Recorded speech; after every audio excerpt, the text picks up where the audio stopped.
भक्त श्री हरि बापू काठियावाड़ के पंचाल प्रदेश के चोटीला गांव में ये महान भक्त हुए।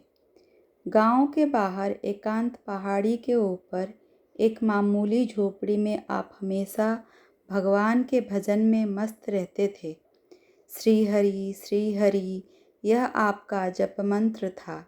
यही धुन अखंड चला करती थी। इसी से इनका नाम श्री हरि बापू पड़ा था।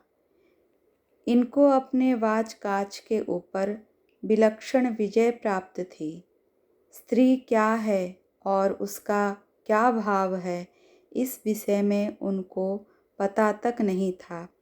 जब वे भोजन के लिए गांव में भिक्षा लेने जाते, तब जहाँ जो कुछ मिल जाता सबको एक में मिलाकर खा लेते थे।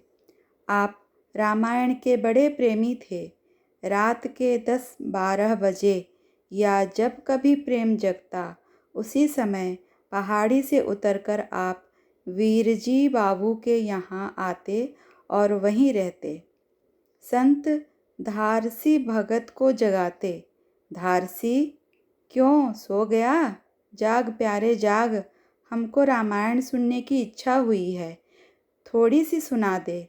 उस समय भगत जी रामायण बाँचते और श्री हरि बापू उसे सुनते सुनते प्रेम में उन्मत्त हो जाते और उनको देह का भान न रहता। एक दिन उनकी झोपड़ी में आग लग गई। तब बाहर निकले और सामने बैठकर श्री हरि करने लगे। गांव के लोगों को बुलाने के लिए किसी को नहीं पुकारा। जब आग की लपट ऊपर तक दिखाई दी, तब लोग दौड़े और झोपड़ी की आग बुझाई। लोगों ने पूछा, बापू यह क्या हो गया?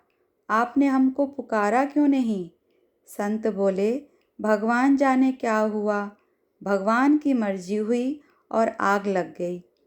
लगी तो फिर लगने दो। भगवान ने लगाई तो हम बुझाने को क्यों पुकारते? जिसने लगाई वही बुझाएगा। जब धीरे धीरे वर्षा होती हो, अंधेरी रात हो, चारों ओर शांत का साम्राज्य हो, बिल्कुल एकाग्र हो, ऐसे समय में ये संत मुरली बजाते और घुंघरू पहनकर नाचते थे।